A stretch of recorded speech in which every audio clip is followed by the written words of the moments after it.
Hello guys, welcome to one more mini vlog. So ఈ mini vlog వచ్చేసి నేను delivery అయిన తర్వాత ఇంటికి వచ్చాక 11 డేస్లో చేపిస్తారు కదా పురిటి స్నానం. సో ఆ వీడియో క్లిప్స్ అనమాట.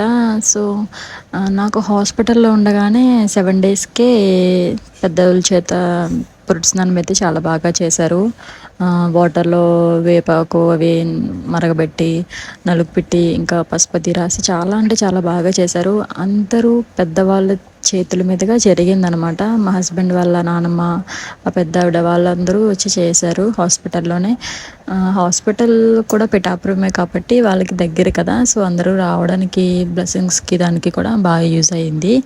సో గైస్, హాస్పిటల్లోనే ఎంత బాగా జరిగింది కదా. సో ఇంటికి వచ్చాక 11 డేస్కి మన ఆచార ప్రకారం చేరగాలి కాబట్టి ఇలా మా అమ్మ అయితే ఇలా సింపుల్గా నలుగు పెట్టేసి గోరుల్లో ఆయిల్ ఎందుకు వేస్తారంటే ఏమో నాకు తెలీదు, అందరికీ వేసారు, నీకే వేస్తున్నాను అంతే అంటుంది.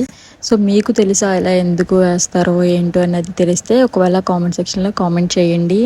సో మరి మీరు ఎలా పురుస్నానం చేస్తారు? మీకు ఇంకా ఏమైనా వెరైటీగా చేస్తారా? సో అది కూడా నాకు కామెంట్ సెక్షన్లో తెలియచేయండి. సో ఇలాగే ఎందుకు చేయాలి అనేది నాకు డౌట్ కూడా ఉంటుంది. సో గాయస్, ఇలా అయితే చేస్తారంట, ఏమో నాకైతే తెలీదు.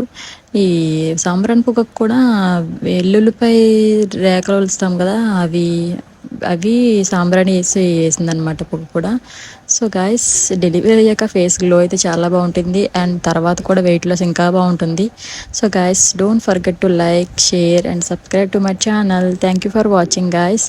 ఇంకా మీకు ఎలాంటి వీడియోస్ అయితే కావాలో నా కామెంట్ సెక్షన్లో కామెంట్ చేయండి. అండ్ అంతేకాకుండా మన ఛానల్ని సబ్స్క్రైబ్ చేసుకోవడం అయితే మర్చిపోకండి. సో గాయస్, ఇది ఇవాల్టి mini blog. Thank you for watching. Bye bye. See you. Take care.